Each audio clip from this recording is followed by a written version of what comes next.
वहां पे आपका द्विगु समास होगा।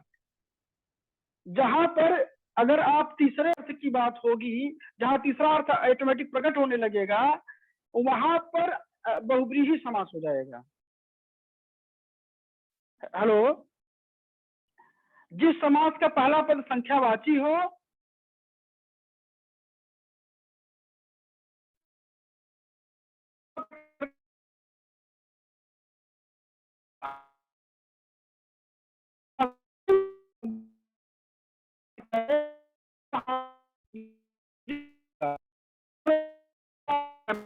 वहां पर बहुब्रीहि समास हो जाएगा। इस तरह बहुत सारे उदाहरण बहुब्रीहि समास के आपको अगर आप जोड़ना चाहेंगे तो द्विगु में भी ला सकते हैं और कर्मधारय में भी ला सकते हैं। लेकिन यदि बहुब्रीहि समास आपका है तो उसको बहुब्रीहि समास ही बताएंगे। अगर बहुब्रीहि समास को एग्जाम आप क्वालिफाई कर रहे हैं, कोई एग्जाम दे रहे हैं, बहुब्रीहि नहीं दिया है ऑप्शन में, उसके बाद आपका कर्मधारय दिया है या द्विगु दिया है, तो आप उसको द्विगु में जा रहा तो द्विगु में लगाइए और कर्मधारय में जा रहा तो कर्मधारय में लगाइए। क्योंकि बहुब्रीहि एक अलग भेद है, कर्मधारय जो है वो तत्पुरुष का भेद है, लेकिन हिंदी में उसको 6 प्रकार में माना जाता है, जबकि मुख्य रूप से 4 ही प्रकार के समास होते हैं। संस्कृत में 4 ही प्रकार का माना गया है और संस्कृत व्याकरण पर ही आधारित हिंदी का व्याकरण पूर्ण रूप से आधारित है। हेलो, आशा है कि आप मेरी बात को समझ गए होंगे, इसलिए मैं आगे बढ़ाता हूँ द्विगु समास को। फिर से एक बार परिभाषा की आप लोग बताता हूँ। जिस समास का पहला पद संख्यावाची हो और वह कोई तीसरा अर्थ ना प्रकट करते हुए अपने जो समस्त पद है उस समूह से ही संबंधित कोई अर्थ प्रकट करता है, तो वहां पर द्विगु समास होता है। तो वहां पर क्या होता है? द्विगु समास होता है। जैसे चौराहा, 4 राहों का जहां पे समाहार हो, वहां पे क्या हो जाएगा? ये समूह है, 4 राहें जहां समाहित हो, समाहार किया जाए, वहां पे क्या हो जाएगा? 4 राहों का समूह हो, वहां पे क्या जाएगा? वह चौराहा। ऐसे है तिरंगा, 3 रंगों का जहां समाहार हो, जहां मिले, जहां समूह बने, वहां हो जाएगा आपका द्विगु समास। ऐसे ही है त्रिभुज, 3 भुजाओं का समाहार हो, समूह हो, जहां मिले वहां क्या हो जाएगा? वह द्विगु समास होगा। ऐसे है पंचवटी, जहां पे 5 वटों का समाहार हो, जहां पे बने वहां पे समाहार हो या समूह बनाए, वहां पे हो जाएगा द्विगु समास। ऐसे है पसेरी, 5 शेरों का समूह हो या समाहार हो, वहां पे हो जाएगा आपका द्विगु समास। ऐसे अठन्नी, चवन्नी, दुअन्नी, नवरत्न, ऐसे ही सारी चीजों का हो, तो जहां पे समाहार हो या नवग्रह, नवग्रहों का समास हो, नवग्रही उससे संबंधित रखे, कोई तीसरा अर्थ ना पकड़ करे, वहां पर आपका द्विगु समास होगा। ठीक है सर, आगे बढ़ा जाए। अब आगे आते हैं, आखिरी समास है, अंतिम समास है, जिसे हम लोग कहते हैं द्वंद्व समास। द्वंद्व समास की सबसे बड़ी बात है कि दोनों पद प्रधान होते हैं। कहते हैं दोनों पद प्रधान होते हैं और समस्त पद में समुच्चय बोधक शब्दों जैसे और, यथा, अथवा या योम का लोप हो, ऐसे शब्द जहां पे योम और अथवा या वह ऐसे शब्दों का जो समुच्चय बोधक शब्द है उनका लोप होता है और दोनों पद प्रधान होते हैं, वहां पर द्वंद्व समास होता है। वहां पे क्या होता है? द्वंद्व समास होता है। तो द्वंद्व समास में जैसे हो गया,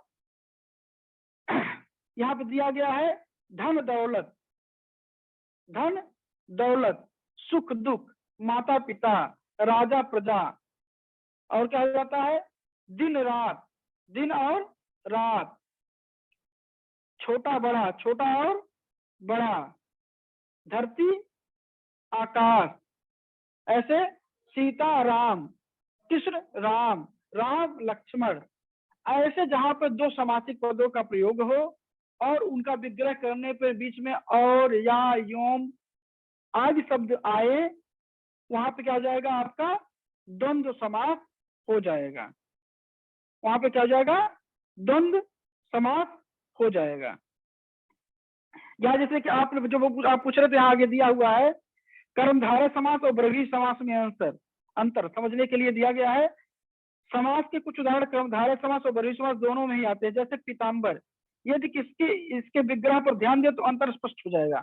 मैंने आपको बताया था कि बहुत सारे समास एक ही आपको लगेंगे, एक ही शब्द दिया जाएगा, लेकिन उनको लगेगा ये तीनों में आएंगे, बहुव्रीहि में आएंगे, कर्मधारय में आएंगे, द्विगु में आएंगे, लेकिन उनके समास विग्रह पर और उनके अर्थ से आप स्पष्ट करेंगे कि उनको किस समास के अंतर्गत आपको रखना है। जैसे यहाँ पर दिया गया पीताम्बर, पीताम्बर में बहुव्रीहि समास हो जाएगा और द्विगु समास भी हो जाएगा। अब आपको स्पष्ट करना है कि इसका आप समासिक विग्रह कैसे करते हैं। अगर हम करेंगे पीताम्बर को करेंगे पीला अंबर, तो क्या हो जाएगा, पीला अंबर, तो हो जाएगा वह कर्मधारय समास। और वही कर देंगे पीला है अंबर जिसका, अगर पीला है अंबर जिसका करेंगे तो वहां पे बहुव्रीहि समास हो जाएगा, अर्थात कृष्ण भगवान हो जाएंगे।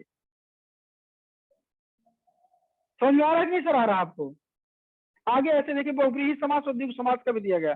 जिस प्रकार समास की कुछ उदाहरण बहुव्रीहि समास और द्विगु समास में भी संशय स्थिति उत्पन्न करते हैं, इसे भी स्पष्ट करने के लिए विग्रह पर भी ध्यान देना चाहिए। जैसे त्रिनेत्र, तीन नेत्रों का जो समाहार होता है, वहां समूह हो तो वहां पे द्विगु समास होगा। और त्रिनेत्र, तीन नेत्र है जिसके, अगर ऐसा हम करते हैं तो वहां शिव जी की बात हो रही है, तो वहां पर बहुव्रीहि समास हो जाएगा। समझ में आ रहा है, नहीं समझ आ रहा सर? और आगे है समास और संधि में अंतर, जो मैंने आपको बताया था कि समास और संधि में भी ऐसे होता है। संधि में क्या होता है, दोनों का अर्थ होता है क्या, संक्षेपकरण। संक्षेपकरण दोनों का अर्थ होता है। संधि में वर्णों का मेल होता है और समास में शब्द या पदों का मेल होता है।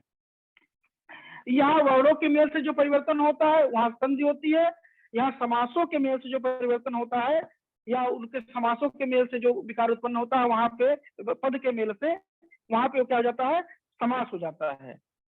और संधि में विच्छेद किया जाता है और समास में विग्रह किया जाता है। विग्रह, आप आशा है कि आप लोग मेरी बात को स्पष्ट रूप से समझ गए होंगे। और आप जैसे होता है वहां पे शब्द होते हैं, शब्द का वर्ण जोड़ा जाता है, यहाँ पे क्या होता है, यहाँ पद ही शब्द ही जुड़ते हैं, यहाँ पे शब्द का ही किया जाता है, जोड़ा जाता है, मेल किया जाता है।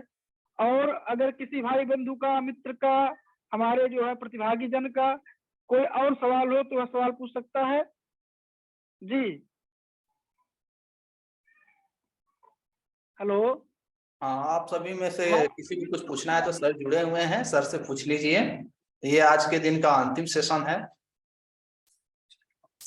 हम लोग कल ये सेशन कंटिन्यू रहेगा 20 से 25 तक। तो निर्धारित समय पे ये 11 बजे से 12:30 बजे तक सेशन प्रतिदिन चलेगा। आप सभी में किसी का कोई प्रश्न हो तो आप सभी, सोमवार, मंगलवार, बुधवार है आराम जी सर जी, ये कल अवकाश है। मंगल और बुध 3 दिन और ये ट्रेनिंग बची हुई है, तो आप जुड़िए इससे। और प्रतिदिन हमारे नए वक्ता हम लोगों के साथ जुड़ेंगे।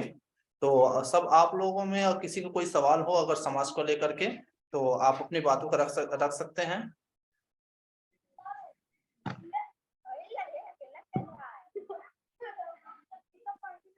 ठीक है, मुझे लगता है कि किसी का कोई वो नहीं है। तो ऐसी स्थिति में जो है हम आज का सेशन समाप्त करते हैं। सेशन समाप्त करने से पहले मैं डॉक्टर सुबोध कांत तिवारी जी, जो असिस्टेंट प्रोफेसर हैं श्री सुदृष्टि बाबा पीजी कॉलेज रानीगंज बलिया से जुड़े हुए थे, मैं उनका बहुत बहुत धन्यवाद करता हूं कि आप सर अपने व्यस्तम समय में से कुछ समय निकाल करके हमारे जनपद के शिक्षकों का आपने संबोधित किया। और भविष्य में कभी भी आवश्यकता होगी तो हम आपको पुनः आमंत्रित करेंगे सर। जरूर जरूर, पूरा एकदम, जरूर जरूर जरूर एकदम। और अभी डायट बहुत बहुत धन्यवाद आप लोगों का आयोजित होने हैं 23 से लेकर के 30 तारीख के बीच में। तो सभी शिक्षकों से निवेदन है जो हमारे जनपद के हैं, आप उसमें अधिक से अधिक संख्या में प्रतिभाग करें। तो उसके लिए डायट की तरफ से गूगल फॉर्म भी शेयर किया गया है, आप सभी उसमें जुड़ करके और गूगल फॉर्म को भर करके डायट पे होने वाली प्रतियोगिताओं में आप प्रतिभाग कर सकते हैं। उसमें विभिन्न प्रकार की प्रतियोगिताएं हैं। अभी जनपद स्तर पे कला उत्सव प्रदर्शनी लगने वाला है, साथ ही साथ आपका TLM नवाचार मेला भी लगने वाला है। उस संबंध में भी लेटर आज आपको जारी कर दिए जाएंगे, तो आप उसमें जुड़ सकते हैं। साथ ही साथ कल का जो सत्र है उस सत्र में सर आप सभी जुड़िएगा, लिंक में कोई परिवर्तन नहीं है, लिंक यही रहेगा। और प्रतिदिन आप जुड़ करके हिंदी में जो भी अच्छे अच्छे टॉपिक हैं आप उनको सुन सकते हैं और ग्राउंड लेवल पे उसको आप उसका प्रयोग कर सकते हैं बच्चों के साथ क्लासरूम टीचिंग में। तो राम जी सर, जी सर, आप कुछ डॉक्टर कहना साहब का जो है 24 तारीख को भी है जी जी, वो उपसर्ग और प्रत्यय की। आप सभी को शेड्यूल भेज दिया जाएगा। आज शेड्यूल हम जारी कर देंगे कि 23, 24, 25 में कौन कौन से वक्ता होंगे और कौन कौन से टॉपिक होंगे, जिसको आज हम शेयर कर जी देंगे। तो आज का सेशन मुझे लगता है कि काफी देर तक चला है, तो आज का सेशन यही समाप्त करना उचित लग रहा है। और ठीक है सर, आप सभी को जुड़ने के लिए पुनः धन्यवाद। आपका सेशन यही समाप्त किया जाता है।